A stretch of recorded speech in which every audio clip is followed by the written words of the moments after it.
Bueno, buenas tardes. Vamos a continuar hoy con la serie de videoconferencias del Oficio Digital Web. Ya esta es la última videoconferencia del tercer módulo, por lo tanto, en principio es la última videoconferencia que vamos a ver.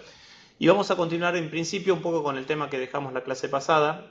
Recuerden que en la clase pasada estuvimos trabajando sobre la definición de clases en PHP, un poco de programación orientada a objetos, qué significaba esto y cómo se podía hacer con PHP, que en principio lo habíamos usado hasta ahora simplemente como un lenguaje estructurado, para incorporar características de orientación a objetos. Habíamos definido qué era un objeto, qué era una clase, qué era un objeto instanciado y cómo usarlo, ¿sí?, en PHP. También comentamos que se podían crear nuestras propias clases, pero que en general, además de trabajar sobre nuestras propias clases, lo que se hace mucho en PHP es utilizar en gran manera clases a las cuales podemos acceder a través de la comunidad, ¿sí?, para realizar tareas que si las tuviéramos que programar nosotros desde cero nos llevarían una enorme cantidad de tiempo.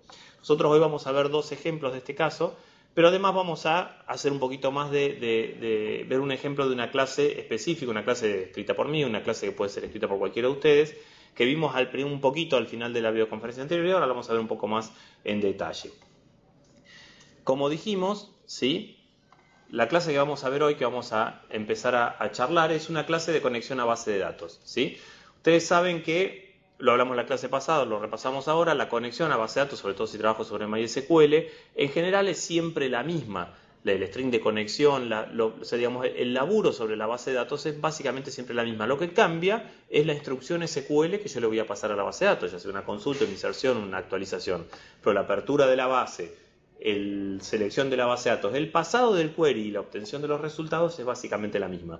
Entonces, el procesamiento de una base de datos siempre es un buen candidato para implementar en una clase, que luego yo puedo usar a lo largo de toda mi aplicación.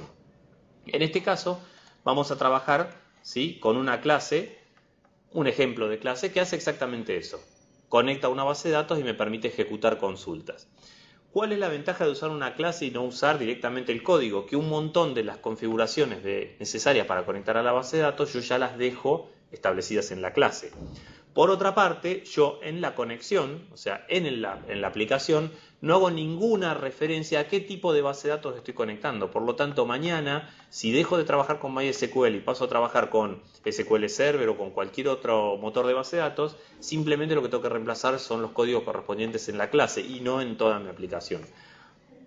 De la misma manera, si cambia la forma de implementación por el nombre de la base de datos, si cambia el usuario y la password por algún motivo de seguridad, siempre eso queda almacenado en la clase, como nosotros vamos a ver, y no tengo que cambiarlo en mi código, ¿sí? Por otra parte, en general, esto no es estrictamente siempre así, pero en general, el código resultante en la aplicación, dejando de lado la clase, suele ser como más eficiente, más chiquito. ¿Por qué? Porque mucha del procesamiento lo hago con un solo comando instanciando la clase.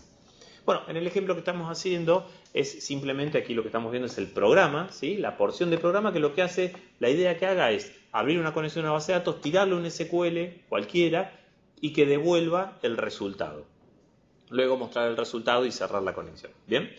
Bien. Como vemos, lo primero que hacemos en el código PHP, que es esta línea que tenemos aquí arriba, es incluir la clase br-bd, que es una clase que inventamos nosotros, ¿sí?, que al incluirla es como si yo estuviera escribiendo esa porción de código en este mismo documento. La función de la inclusión, digamos, es esa. En la práctica, para el parseador, para el intérprete de código de PHP, este programa más lo que está escrito en bar-bd.php es como un solo programa, ¿sí? Él junta las dos cosas y los procesa. Luego asignamos tres variables, una que se llama letra, una tabla y una que se llama clave. Y a una variable, pesos base, lo que hago es instanciar, ¿sí? ¿Se acuerdan que instanciábamos con el comando new? Instanciar un objeto de la clase BD, ¿sí? Hasta aquí se supone que esa clase, la clase BD, está definida en ese include que lo tengo, porque no la tengo definida en otro lado, ¿sí? Luego, bueno, ahora vamos a ver cómo hacemos una serie de operaciones utilizando ese objeto instanciado, esa clase instanciada. Lo primero que hacemos es llamar al método conectar, que en principio no sabemos qué hace, pero se supone por su nombre que lo que hace es conectarse a la base de datos. Fíjense que siempre lo llamamos con el nombre de la variable y la flechita, indicando que lo que estamos ejecutando es un método de ese objeto instanciado, de que está asignado a la variable base y no a otro. Y el resultado de la ejecución de este método lo devuelvo, lo almaceno en una base de conexión. Recuerden que un método puede devolver un valor de la misma manera que una función. Luego, en una variable llamada SQL, escribo, ¿sí?, un SQL donde hago simplemente un select asterisco from la tabla que yo haya escrito acá arriba, where, la clave, que se llama código, el nombre del campo, sea igual a el valor que yo tengo acá. O sea, armo una secuencia de SQL, ¿sí? Acuérdense que los puntos en los strings en PHP concatenan, por lo tanto eso va a terminar todo juntito, ¿sí?, el select asterisco from y los contenidos de esas variables en la variable pesos SQL. Luego vuelvo a llamar a otro método, ¿sí?, de la clase que estoy utilizando, que se llama queryar, ¿sí?, a la cual le paso dos parámetros, ¿sí?, el SQL que escribí y el valor que me devolvió el método conectar. Yo esto lo podría haber hecho dentro de la misma clase. Aquí lo hice por fuera. Digamos, el conectar es un método independiente que devuelve un valor y ese valor yo lo uso con el método queryar, que es independiente del conectar, ¿sí? O sea, el queryar no recuerda la conexión, se la tengo que pasar. ¿Bien? Entonces, el queryar se supone que lo que hace es ejecutar el SQL y me devuelve el manejador al resultado del peso resultado. Luego, lo que tenemos más abajo, ya lo hemos visto cuando vimos conexión a base de datos, lo que hago es recorrer el resultado y ir devolviendo lo que encontró. Ahora, la mayor parte del trabajo de este programita lo está haciendo la clase BD, que está definida ¿dónde? En br-bd.php, o suponemos que está ahí arriba. Vamos a ir a buscarla, ¿sí? Según lo que me dice, esto está en el mismo lugar físico. Ven que no tengo ni una barra, no tengo un camino, no tengo nada cuando hago el include, entonces está en el mismo lugar físico que tengo busca PHP. Esto, por supuesto, si lo vemos acá arriba, está en la carpeta htdocs, etcétera, en el directorio virtual que estoy utilizando. Y aquí tenemos el documento PHP que tiene la definición de la clase. Bien, lo primero que hago, esto es algo que es interesante acostumbrarse a hacerlo, sobre todo cuando defino objetos que se conecten a una base de datos, que es de establecer el time zone. El time zone es la zona horaria que tiene esta aplicación a Buenos Aires o a la que corresponda, ¿sí? En nuestro caso en Argentina, con Buenos Aires, como tenemos una zona horaria como Buenos Aires, Mendoza, Córdoba, que creo que son las tres que existen en PHP, es suficiente. Esto es importante porque si no va a haber un desfasaje entre el horario que tenga mi aplicación y el horario que tenga la base de datos, por ejemplo, y eso puede producir problemas a la hora de transaccionar esa base de datos. Luego tengo tres métodos, ¿sí? ¿Se acuerdan que los métodos dentro de la clase se definen con la palabra reservada function, ¿sí? La clase la defino con el nombre que la llamé, BD, y recordemos que este método en particular, que se llama igual que la clase, es lo que se llamaba como un método constructor. O sea que este método se va a ejecutar sí o sí cada vez que yo instancie a la clase BD. Fíjense que lo único que hace, en realidad, en este ejemplo que estamos viendo, la función BD es almacenar en determinadas variables valores de configuración de la base de datos. ¿Ven? Le digo que el servidor es local, que el nombre de la base de datos es prueba, que es la base de datos con la que hemos estado trabajando hasta hoy, que el usuario de la base de datos es root y que no tiene password, ¿sí? Simplemente asigno esos cuatro valores a una variable, a cuatro variables, por supuesto, ¿sí? Eso es lo único que va a hacer la clase constructora de el método constructor de esta clase. Por supuesto que yo podría haber hecho cosas mucho más complejas, pero en principio con esto nos va a alcanzar.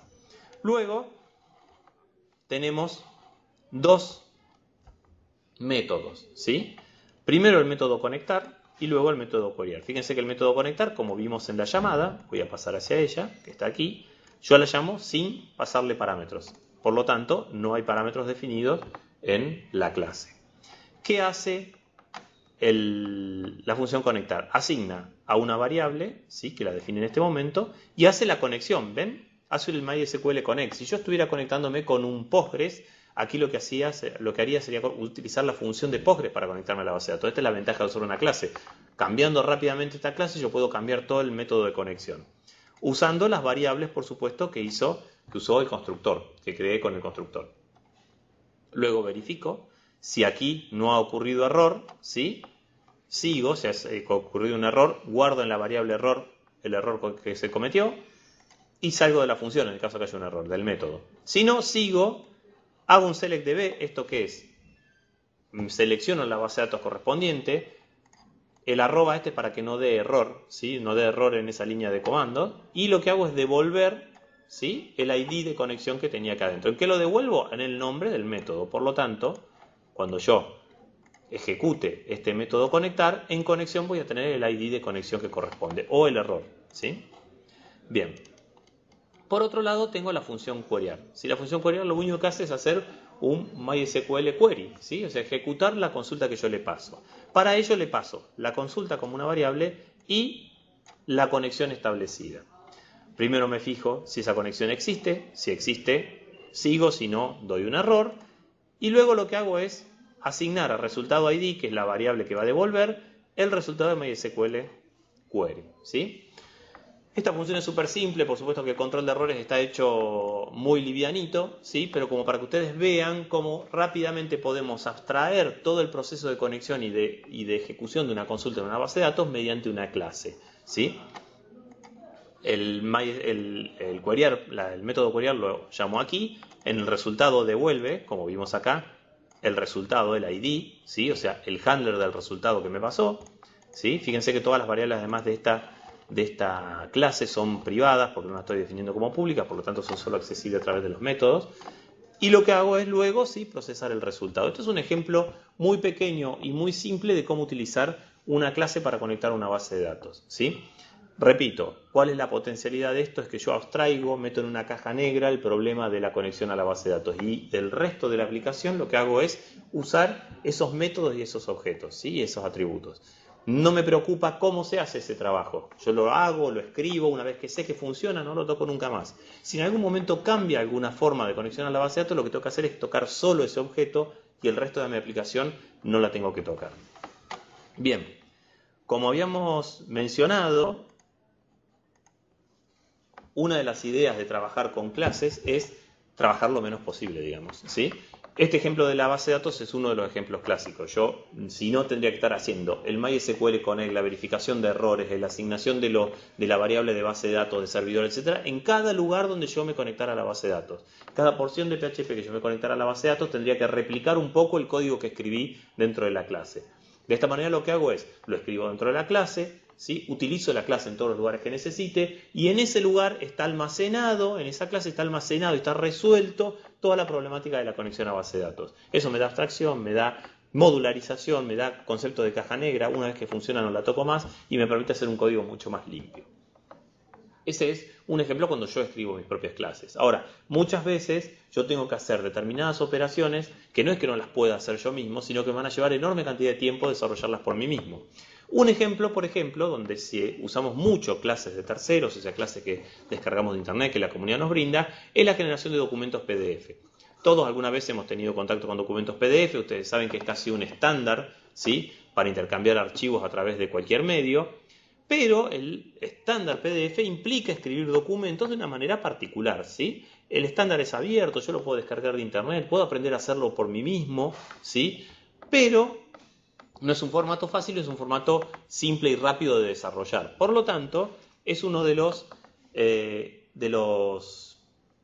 métodos o de las tareas que normalmente depositamos en una clase que descarguemos de internet, ¿sí?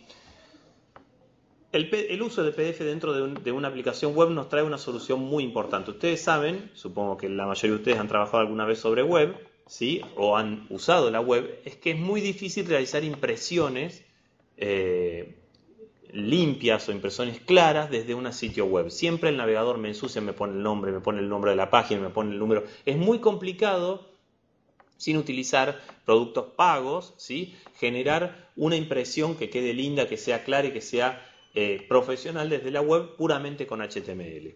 Para esto, normalmente lo que hacemos es utilizar código que genere PDF. ¿Por qué? Porque el PDF es casi un estándar. Casi todas las máquinas del mundo tienen instalado un lector de PDF y si no, son fácilmente descargables porque son productos gratuitos.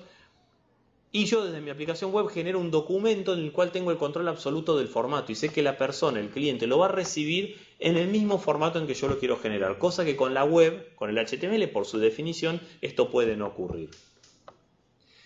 Bueno, dijimos que la mayoría de los clientes tienen y en el caso de PHP hay una serie de bibliotecas en el propio PHP que me permiten generar PDFs. Por un lado hay una librería, esto es, yo puedo escribir con métodos primitivos PDF. Esta librería se llama PDFlib, ¿sí? que viene con el PHP, pero me exige que yo escriba el PDF a muy bajo nivel. Para no tener que meternos en este bodoque, digamos, en este lío, lo que podemos usar es una clase, ¿sí? En este caso vamos a ver un ejemplo de la clase que se llama FPDF, que se puede descargar fácilmente, después les pongo los links de dónde descargarlos. Es una clase totalmente libre de royalty, no tengo que pagar nada, simplemente la descargo el código fuente, es más, ustedes saben que PHP no se compila, así que yo puedo ver cómo está hecha, descargo el código fuente y lo uso en mi sitio, ¿sí? La clase FPDF no es la única, hay una serie más de clases que hacen lo mismo, pero la FPDF, que es la que vamos a ver nosotros, tiene funciones de alto nivel, o sea, yo no tengo que escribir columna por columna o bit por bit lo que tengo que hacer. Puedo decirle, bueno, haceme un bloque de texto, haceme un cuadro, este es el tamaño de hoja, o sea, tengo ciertos comandos que me permiten manejar el PDF en forma profunda, o sea, generar el PDF que yo quiero, pero con cierta tranquilidad y no teniendo que aprender todo el código o todo el estándar de PDF. Hay otras librerías como el DOM PDF, el HTML2PDF, que son aún de mayor alto nivel, ¿sí? Simplemente me convierten un documento en HTML a PDF, la mayoría de ellos.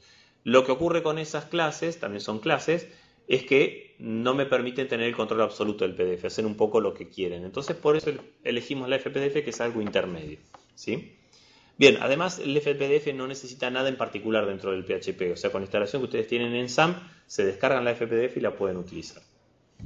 Bien, las principales características de esta clase es que yo puedo hacer todo lo necesario para generar mi documento. Puedo elegir unidades de medida, formato de página, márgenes, puedo gestionar cabeceras y pie, puedo hacer los saltos de páginas automáticos, saltos de página manuales, puedo meterle imágenes, puedo cambiar colores, ponerle enlaces dentro del PDF, puedo hacer un montón de cosas y puedo comprimir las páginas, puedo hacer que las páginas ocupen menos espacio. O sea, puedo generar un documento PDF profesional con una herramienta muy sencilla.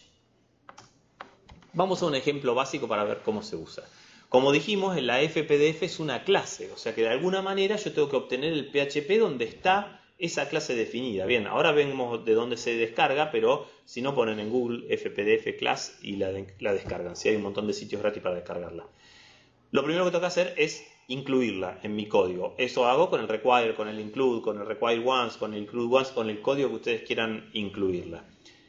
En principio, de lo que descargo, lo que yo tengo que incluir es la fpdf.php, que es donde está la definición de la clase. Se me descargan unas cosas más, pero la que importa es esta, ¿sí? Descarga fonts, una serie de cosas más que sí hay que instalarlos en el servidor, en el sitio, pero en mi código lo único que tengo que incluir es la clase. Inmediatamente después, si yo la quiero empezar a usar, por supuesto tengo que instanciarla. Es una clase igual que la que vimos de base de datos, igual que la que estuvimos trabajando en la videoconferencia pasada. Asigno una nueva instancia de la clase FPDF a una variable, pesos PDF. Fíjense que le pasé 3 parámetros. La P es de portate, o sea que esté así, vertical y no apaisado, sino sería la L de landscape. En milímetros, que todas las unidades de medida que voy a utilizar dentro de la página son en milímetros, y que la hoja que quiero que me genere es una hoja A4. Puede ser una legal, puede ser una A3, una B5, o sea, los estándares de hoja que se pueden definir. Luego llamo al método addPage, que lo que hace es agregarme una hoja en blanco dentro de este objeto para que yo le pueda empezar a tirar cosas. Seteo la tipografía, digo que va a ser Arial, bold, o sea negrita, y de 16, y luego agrego 2 bloques de texto. El 4010 es la posición, hola mundo, hecho con FPDF, ¿sí? Y unos parámetros más que ahora vamos a ver qué significan. Agrego un salto de línea y ejecuto el método que lo que realiza es construir el PDF y enviarlo al navegador, que es el output, ¿sí? Como ven, es un ejemplo muy simple, muy sencillo, pero con eso solo yo ya construí un PDF. Vamos a verlo en vivo y en directo, ¿sí? Bien, yo como ven acá ya creé, ¿sí?, ese mismo código que teníamos ahí, simplemente cambié el lugar donde estaba el require porque lo ordené un poco en mi computadora donde estaban las cosas. ¿Sí? Ven que es básicamente el mismo ejemplo que pusimos, la instanciación de la clase, el agregado de una página, el seteo del font, las 2 celdas, los 2 pedazos que voy a escribir, un salto de línea y el output, ¿sí? Si vamos al navegador, yo acá tengo, ven, vamos a agrandarlo un poquito, tengo aquí en mi raíz de mi servidor, tengo el FPDF. Si lo cliqueo, ven, automáticamente lo que se me genera es un PDF, ven que yo lo puedo descargar, ¿sí? Como un PDF. ¿Está? Vamos a grabarlo en el escritorio para abrirlo a posteriori, ¿sí?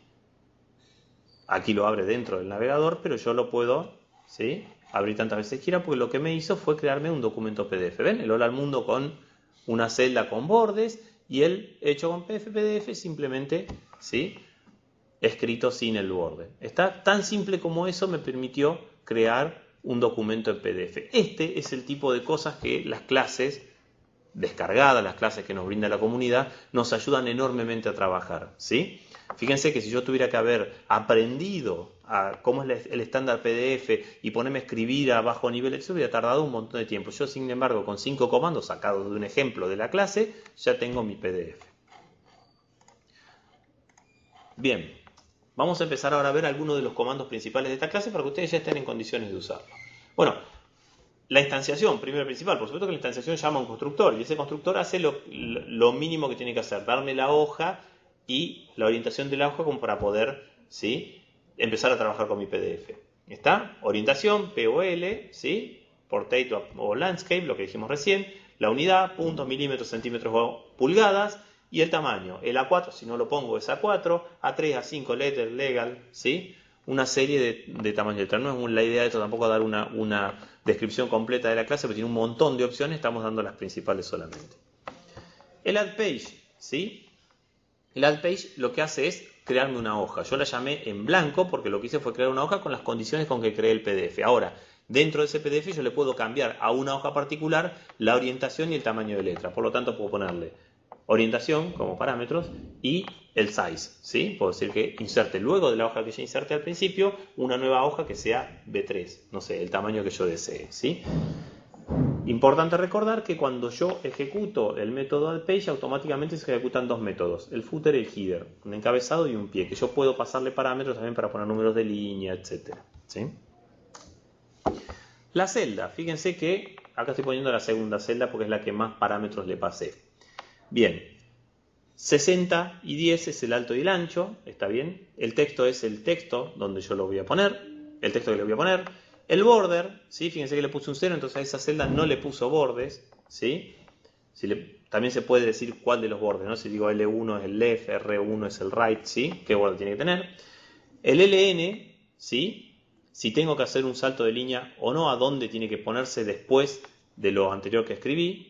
La alineación del texto, centrado, derecha o izquierda, ¿sí? El fondo de la celda, si yo lo quiero pintado o no, y si la celda es un hipervínculo. Ustedes recuerden que en PDF yo puedo tener hipervínculos dentro del documento, ¿sí? Entonces yo podría decirle lo que hay acá es un hipervínculo, entonces me va a aparecer subrayado y me va a permitir abrirlo desde el Acrobat, ¿sí? Bien, y el output, en principio, que lo que me permite hacer es ponerle un nombre de archivo, si yo quiero directamente que me escriba el archivo y no que me lo saque a la pantalla, ¿sí? O que me saque a la pantalla sin nombre, ¿está? Y además el destino, la forma en que quiero guardarlo. Si va a la enviar directamente al navegador, si me pide la descarga, si la guarda localmente o si devuelve el documento con una cadena. Esto del destino depende mucho del navegador. Muchas veces yo le especifico que me pida forzar la descarga y no me fuerza la descarga y me abre el documento. Esto depende mucho de cómo está escrito, ¿sí? Cómo está implementado, perdón, cómo está instalado y qué versión de Acrobat tengo. Si lo tengo como un plugin del navegador, lo va a abrir directamente, etc. Pero bueno, lo importante es que yo puedo grabar el documento y mandarlo al navegador directamente. Una opción que no la vimos en el ejemplo, pero que también es válida, es que yo puedo imprimir dentro del PDF una imagen, ¿sí? Una vez más, el método imagen, le paso el nombre de la imagen, ¿sí? La posición, el alto y el ancho, el tipo, ¿sí? Y si es un hipervínculo, a dónde hipervincula. Bien, ¿de dónde descargo? Estos son ejemplos muy simples, tiene enorme cantidad de opciones la clase PDF. Estamos dando solamente las básicas como para que ustedes vean la forma de trabajar con clases de terceros. ¿De dónde las descargo? fpdf.org es el sitio oficial de la clase esta en particular y de ahí lo puedo descargar, ¿sí? Si quieren tener ya un poco más de referencia sobre el formato PDF, bueno, en Adobe tienen la referencia completa del formato, lo que no tiene ningún sentido porque para usar el FPDF no la necesito. Bien, siguiendo con los ejemplos, les traje un ejemplo más también, que es otra clase que lo que me permite es hacer otra tarea que normalmente requieren muchas veces los sistemas, que es imprimir códigos de barra, ¿sí? Si yo tengo un sistema web que necesita imprimir ticket de impresión, que necesita mandar documentos a pago en mis cuentas o lo que sea, muchas veces necesito trabajar con códigos de barra, ¿sí? Ahora, hay varias formas de generar código de barra. Uno de ellos es con un font, ¿sí? Ustedes saben que hay una tipografía que es para hacer código de barra, entonces simplemente seteo esa tipografía en la página, escribo las letras y me va a poner el código barra. ¿Qué pasa con las tipografías? El problema de las tipografías es que en principio deberían estar instaladas en la máquina del cliente, lo cual ya implica un problema. Con los nuevos manejos de HTML5 que me permiten usar y de CSS3 que me permiten usar la directiva @fontface, puedo llegar a evitarlo, pero no siempre quedan bien. Suele haber una serie de problemas usando tipografías de código de barra. Yo recomiendo que cada vez que tengan que usar un código de barra por algún motivo, usen una clase que les genere el código de barra directamente. Que lo que va a hacer generarles un GIF o un JPG que va a contener el código de barra. En el caso que les traje acá es una clase, también de tercero, que la descargué de internet, que se llama barcoding.php, que si la ven la tenemos acá. Ven que es una clase, ¿sí? Con un montón de cosas, con un constructor definido como constructor, ¿lo ven? Donde se hacen ya determinadas tareas, ¿sí? Y luego con un par de funciones que en realidad se usan dentro, un par de métodos que se usan en realidad dentro del constructor, porque el constructor es el que hace todo, ¿sí? Ahora, ¿cómo la utilizo? Simplemente, primero la incluyo, por supuesto, agarro una variable y le pongo el número que quiero generar código de barra y simplemente hago un new barcode generator, ¿sí? Paso la variable que quiero, un flag, que lo que me dice es si lo voy a poner into o si lo va a grabar en un archivo separado, o sea, si me lo va a poner en el navegador directamente o si me lo va a poner en un archivo separado, y un nombre de archivo que va a usar de nombre de intermedio, de temporal, ¿sí? Bien,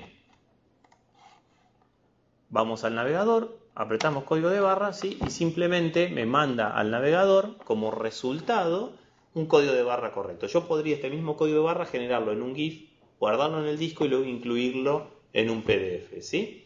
Como ven, estos dos ejemplos que hicimos apuntaban a entender que la programación orientada a objetos dentro de PHP no solo me permite modularizar y mejorar mi propio código, sino que lo que me permite es utilizar un montón de código ya desarrollado, ¿sí? Por la comunidad en general, que es mucho más simple, me resuelve un montón de problemas que no exigen que yo pierda un montón de horas de programación reinventando la rueda, básicamente. ¿Por qué usarlo en forma de clases? Porque las clases son mucho más fáciles de importar a una aplicación. ¿Por qué? Porque no tengo que agarrar todo ese código y meterlo dentro de mi aplicación. Lo mantengo como un externo que solo instancio. Yo lo único que tengo que conocer de toda esa complejidad de clase es cómo instanciarla, qué parámetros pasarle, qué métodos utilizar y qué atributos utiliza. Simplemente eso, que es lo que hemos hecho hasta ahora. Determinados métodos, determinados valores le paso y simplemente instanciar la clase. Y tengo acceso a enorme cantidad de clases que hacen lo que a ustedes se les ocurra. Prácticamente cualquier necesidad que tengan de utilizar de elementos externos a la propia aplicación que necesite usar dentro de la misma aplicación, probablemente haya una clase que lo realice. Bien, ese era uno de los temas que quería ver. Y para cerrar, lo que vamos a ver un poco, muy poquito y muy por arriba, pero que es interesante y que ustedes tienen que saberlo también, es charlar un poco de qué riesgos corro cuando yo desarrollo una aplicación en PHP. Si ustedes saben que cuando yo trabajo sobre una aplicación que va a estar montada en la web, hay enorme cantidad de problemas que puedo asumir, puesto que voy a estar exponiendo mi aplicación a cualquier persona, bien o malintencionada, sobre la que no tengo control. No es lo mismo desarrollar una aplicación Win32 monolítica para el entorno interno de una organización donde los usuarios son medianamente controlados, se sabe quiénes son, se puede tener control de cuál es la máquina que utilizan, que la máquina esté en condiciones, que tenga los dispositivos de hardware y de software necesarios, etcétera, etcétera, etcétera, que desarrollar una aplicación que está destinada específicamente a usuarios sobre los que no tengo control. Porque esa es la idea de una aplicación web. Yo pongo en la web y va a acceder un tipo con el celular, un tipo con una tableta, una máquina con Windows XP, una máquina con Windows 8, una persona que va a querer romper la aplicación, etcétera, etcétera, etcétera. ¿Sí? Hay una serie de características, de condiciones, de mínimas, algunos tips de seguridad que tenemos que tener en cuenta siempre que vayamos a desarrollar una aplicación en PHP. No es totalmente abarcativo, es solo una interiorización como para que ustedes vean que hay un mundo detrás de esto, porque la seguridad en una aplicación web es un curso en sí mismo, ¿sí? Vamos a charlar de algunas de estas cosas como para que ustedes vayan empezando a ver qué posibilidades hay o qué cosas hay a las que hay que enfrentarse cuando publicamos una aplicación en Internet. Bien, básicamente vamos a hablar de 10 tips. Por supuesto que no son ni abarcativos, ni concluyentes, ni únicos. Algunos le dirán no, con los 3 primeros alcances, otros le dirán no, faltan 20 más. Esto es cada profesor con su librito. Vamos a hablar de lo básico, ¿sí? De lo mínimo que tenemos que trabajar como para tener algún control sobre la seguridad de nuestra aplicación. Estas 10, ahora vamos a explicarla cada una, son lo mínimo que tenemos que tener en cuenta. Repito, siempre va a haber que dar algo afuera y lo que vamos a ver es un vistazo general. Estamos hablando primero de parámetros no validados, vamos a ver qué es cada cosa, control de acceso inseguro, administración de sesiones y cuentas de usuario, lo que se llama vulnerabilidad de cross-site scripting, los buffer overflow, si bien esto vamos a ver que en el caso de PHP es bastante limitado, pero puede pasar, vulnerabilidad a inyección de comandos, inyección de SQL injection, problemas de manejo de errores, uso inseguro de criptografía, administración remota y configuración de servidor. Son los 10 ítems que sí o sí tenemos que tener en cuenta. Probablemente tengamos que tener en cuenta algunos más, pero estos en principio los tenemos que tener en cuenta. Parámetros no validados. Ustedes recuerden que entre página y página de PHP, siempre hay un procesamiento donde se envían y se reciben parámetros. ¿Está? Recuerden que yo no tengo una aplicación que tenga una canalización interna donde yo pueda pasar variables de una pantalla a otra sin salir del entorno de mi memoria, de la memoria que la esté ejecutando. Todo lo que yo envío y recibo de mi aplicación web viaja por la web, ¿sí? Y por lo tanto es plausible de ser interceptado, modificado, alterado, etc. Esto en cuanto a pensando en un cliente que es honesto, digamos, y que no quiere hacer daño. A eso hay que sumarle, ¿sí?, los usuarios que pueden hacer a propósito lío o que miran más o menos cómo es la aplicación y tratan de hacer lío. ¿Qué quiere decir esto? Primero, es un seteo, lo primero que indico es un seteo en el PHP INI que ya en PHP 5 viene seteado así, que es el Register Globals en off. ¿Esto qué significa? Antes, en vez de usar el pesos get, pesos post y pesos cookie, que es lo que aprendimos nosotros para manejar formularios, cada variable que yo pasaba en un formulario me creaba una variable global en la aplicación. Esto era una cuestión de que, primero, consumía mucha memoria. Yo podía generar un formulario falso y empezar a llenar de memorias truchas la memoria. Entonces, bueno, el Register Global en off lo que hace que es no me genera esas variables y asigna todas a esa array que nosotros conocemos como pesos get o como pesos post para intercambiar datos con el formulario. Entonces, una vez que tenemos seteado el Register Global en off, yo estoy obligado a tomar los datos que vienen de un formulario con pesos get, pesos post o pesos cookie en el caso de que quiera leer una cookie. Bien. Antes de leer cualquier valor de estas, o sea, antes de utilizar cualquier valor que yo tome por pesos get, por pesos post o por pesos cookie, lo tengo que validar. ¿Qué quiere decir? Ustedes me dirán, bueno, pero yo puedo validar en JavaScript, puedo ver que el tipo no me escriba en un formulario un valor. Sí, pero el JavaScript, al estar del lado del cliente, se puede saltear muy fácilmente. Lo mínimo que tengo que hacer es que si yo voy a esperar un campo numérico, porque estoy pidiendo un código de cliente, pongan, lo primero que tengo que hacer es, antes de pasar ese valor a una operación, a una lectura de base de datos, a un almacenamiento, como mínimo validar que sea del tipo de datos que estoy pidiendo. Que si es un numérico de 4 caracteres, lo que venga sea un numérico de 4 caracteres. Mínimamente eso. Ese tipo de validaciones nos van a ahorrar un montón de problemas. Y no solo por gente malintencionada, sino por usuarios que metan la pata, que se equivoquen, ¿sí? Entonces, lo primero y lo más importante es que todo parámetro que se pase entre la aplicación, dentro de mi aplicación web, tiene que ser validado en el PHP de destino, ¿sí? Indefectiblemente. ¿Está? Si yo voy a pasar datos en una cookie o valores de hidden, ¿se acuerdan los formularios, los campos tipo hidden en un formulario? Para mantener el estado de mi sesión, tengo que acompañarlo de algo que me autentique, que me valide que ese dato es válido. Por ejemplo, un hash, ¿sí? ¿Qué es esto? Yo paso un valor en una cookie, le grabo a un cliente un valor en una cookie, un valor que se puede leer, bien, lo tengo que acompañar de algún procedimiento de hash sobre ese valor que yo pueda repetir en mi aplicación y pueda verificar que ese valor no ha sido alterado, ¿sí? Siempre tiene que venir de a dos los datos, sobre todo los que no son instantáneos, que no son en el momento que me carga el formulario, los que quedan almacenados de alguna manera en el cliente, por ejemplo en una cookie, para que no me la falsifique. Esto es básicamente el primer punto, validar todos los parámetros que yo intercambio en mi aplicación.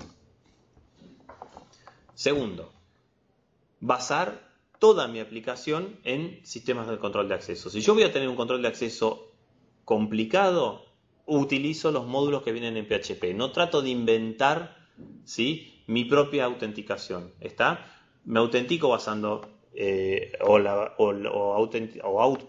HTTP, que es la autenticación basada en el servidor, en el browser, perdón, o Peer, que son los módulos de PHP para autenticar. Trato de basar la autenticación en métodos y controles de autenticación que son conocidos y que sabemos que funcionan, ¿sí? Porque muchas veces tratando de hacer nuestro propio control de autenticación en las aplicaciones, nuestra criptografía, etcétera, cometemos errores sonsos que son los que vulneran toda la seguridad de nuestra aplicación luego. Bien, todas las sesiones y cuentas de usuario tienen que ser seguras, ¿sí?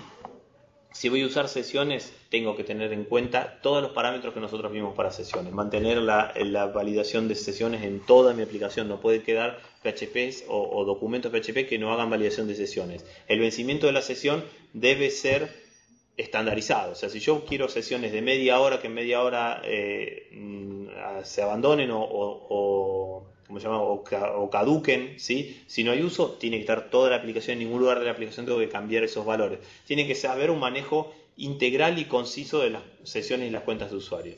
Las cuentas de usuario deben ser manejadas en forma prolija, ser encriptadas, estar manejadas de manera consciente dentro del sistema, ¿sí? Tengo que tener mucho cuidado en el lugar donde almacenamos las sesiones. Las sesiones, los valores de sesión, por defecto se almacenan en el archivo temporal del sistema operativo. Hay una carpeta donde se guarda la sesión. Tengo que ver quiénes tienen permiso de acceso a accesos temporales. Muchas veces los archivos temporales tienen acceso público, ¿sí? Y cualquier persona que gane por algún motivo acceso a mi servidor probablemente pueda leer los archivos temporales de sesiones. Entonces tengo que tener mucho cuidado y de última cambiar la carpeta y crear una carpeta donde solo tenga acceso el Apache, ¿sí? La información crítica siempre tiene que estar en directorios restringidos. Bien, y siempre tengo que borrar, obligar a cerrar las sesiones, avisarle al usuario que cierren las sesiones y luego que las cookies tengan vencimiento. Nunca tengo que dejar cookies sin vencimiento, ¿sí? Hay mucha costumbre en dejar cookies que duran 100 años, 10 años, 20 años. Eso siempre nos puede servir para que alguna persona malintencionada haga ingeniería inversa sobre cómo estamos trabajando sobre nuestro sitio. Bien, aquí hay un ejemplo de cómo, esto lo van a tener ustedes en el sitio, de cómo trabajar sobre un inicio de sesión seguro, ¿sí? No trabajar con cookies solamente, cómo manejar juntos las dos cosas de manera que podamos validar el usuario de forma correcta. Bien, vulnerabilidad de cross-site scripting. El cross-site scripting es en general cuando yo tengo en mi sitio, estoy dejando pasar, muestro código HTML. ¿Qué quiere decir esto? Por ejemplo, tengo un sistema de mensajería y pongo un pedacito de aplicación que muchas veces se hace de jQuery o de JavaScript que me permite escribir código HTML para que los mensajes queden más lindos. O una red social donde le dejo subir código HTML al usuario para que embellezca su página. Esto puede producir que me almacenen código espurio. Dentro del HTML se puede generar JavaScript, etcétera, que me permitan, ¿sí?, luego hacer alguna operación inválida dentro de mi sitio. Lo que tenemos que hacer es codificar siempre y validar siempre que el código que estoy cargando en el sitio sea específicamente HTML y que no pueda ser ejecutado directamente. Esto se hace reemplazando códigos HTML por códigos especiales, etcétera, utilizando esa serie de comandos que estoy poniendo ahí: HTML Special Chars, strtr, strip tags y UTF-8 decode, para que no me mezclen código espurio con el código HTML válido que yo estoy guardando dentro de mi sitio. Bueno, el buffer overflow se le llama cuando alguna persona trata de dañar a mi servidor o dañar las respuestas de mi servidor sobrecargándolo de alguna manera, esperando que ocurra un error en la aplicación del servidor y que quede pendiente y quede abierto a que pueda hacer algún daño. Esto es bastante complicado que ocurra en PHP, puesto que el PHP no puede alocar memoria por sí mismo, sino siempre lo hace a través del servidor. De todas maneras, lo importante es siempre tener última versión de PHP y con los últimos service packs. O sea, siempre hay que tener la última versión y la última actualización estable de lo que estemos usando. Y con eso reducimos al mínimo posible el riesgo de que exploten alguna vulnerabilidad, tanto de PHP como del sistema operativo. Bien. Inyección de comandos es algo parecido a XSS, o sea, a Cross-Site Scripting, pero lo que hacen es básicamente en un formulario donde yo estoy cargando datos con el propio URL, tratar de identificar donde yo estoy pasando valores a una variable y tratar de escribir por detrás de esa variable un código SQL o código espurio tratando de que el PHP ejecute más código del que tiene que ejecutar. Esto es muy común, ¿sí? Es la forma más fácil, digamos, o más conocida para empezar a dañar un sitio web.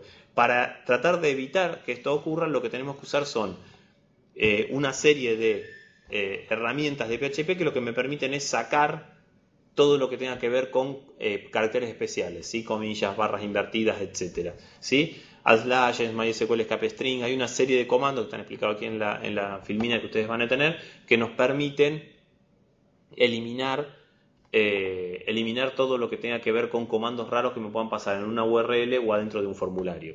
Por otra parte, traten de evitar siempre que el PHP use cualquier comando que tenga acceso al sistema operativo. Esto se puede hacer en PHP, pero hay que tratar de evitarlo porque si en algún momento una persona detecta que se está produciendo eso, puede tratar de usar ese método para tratar de acceder al sistema operativo.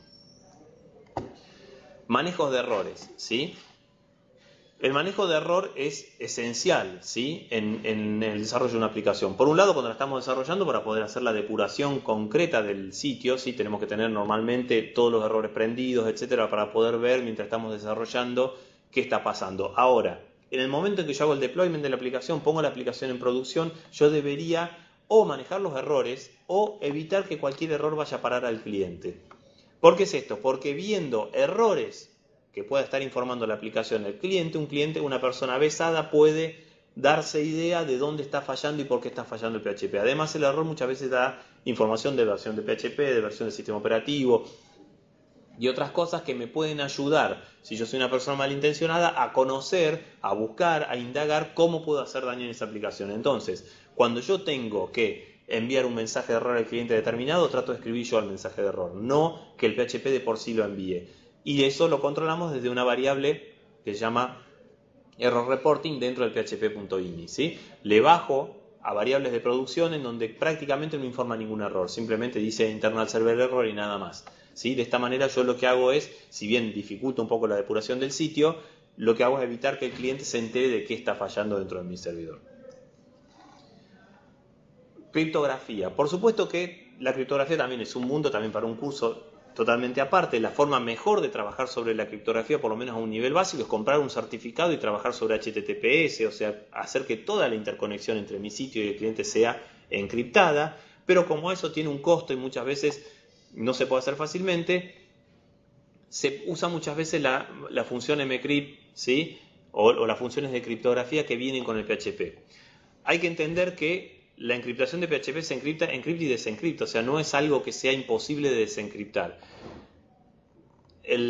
Por lo tanto, si yo voy a trabajar sobre criptografía puntualmente, como mínimo tengo que usar las herramientas que me da PHP. Si yo escribo mis propias herramientas de criptografía, pasa lo mismo de si yo escribo mis propias herramientas de auditoría, de autenticación. Probablemente cometa errores, salvo que yo sea un experto en el tema, comete errores y termina haciendo una encriptación que yo creo que es dura y es súper simple de desencriptar. Por lo tanto, siempre trate de almacenar encriptada la información crítica, como las passwords, los nombres de usuario, etc., pero usando métodos de encriptación que nos provea el propio PHP. O, en el caso que yo lo pueda hacer, comprando métodos de encriptación más fuertes de empresas que la vendan.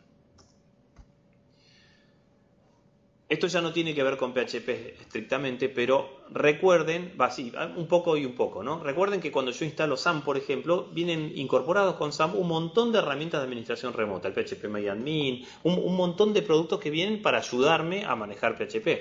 Ahora, PHP, Apache, MySQL, etc. Ahora, todos los que usan SAMP saben que existen estas herramientas. Entonces, si yo levanto SAMP en un sitio y lo publico, lo más probable es que lo primero que traten de hacer es tratar de acceder a estas herramientas. Entonces, yo tengo que cerrar toda posibilidad en el sitio de producción de administración remota. Y si yo tengo que administrar remotamente mi sitio, tiene que ser bajo una estructura muy controlada, bajo SSL o SSH, ¿sí? Bajo HTTPS, etcétera, y normalmente lo que se hace es ponerlo en una URL o en un puerto distinto del que está específicamente la aplicación.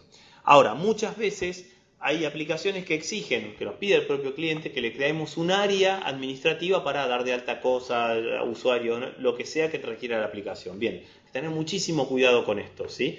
Podemos hacer un sitio autenticado usando autenticación por sesiones, pero teniendo muchísimo cuidado en lo que estamos haciendo, porque lo primero que van a atacar cualquier hacker o cualquier persona malintencionada es un sitio de administración, porque si logran tener acceso a ese sitio, tienen acceso a todo nuestro sitio.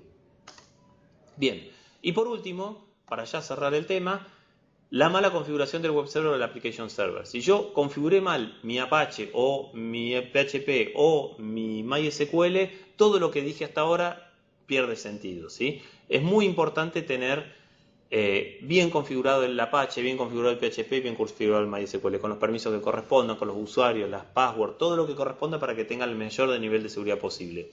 Hay innumerables documentos en Internet de guías paso a paso, etcétera, de cómo mejorar la seguridad en instalaciones de Apache, PHP y MySQL. Cualquiera de ellas es mejor que dejar la instalación por defecto. La instalación por defecto tiene enormes cantidad de huecos por los que nos pueden entrar, ¿sí? Entonces, siguiendo mínimamente estos 10 tips que le hemos dado, no es que van a ser una aplicación segura absolutamente, ni mucho menos, pero por lo menos son las 10 cosas que hay que tener en cuenta para publicar una aplicación y correr un riesgo menor al que de por sí estamos expuestos al publicar una aplicación en Internet. Bien, ha sido un placer compartir esta videoconferencia con ustedes, espero haber sido claro y bueno, nos estamos viendo. Hasta luego.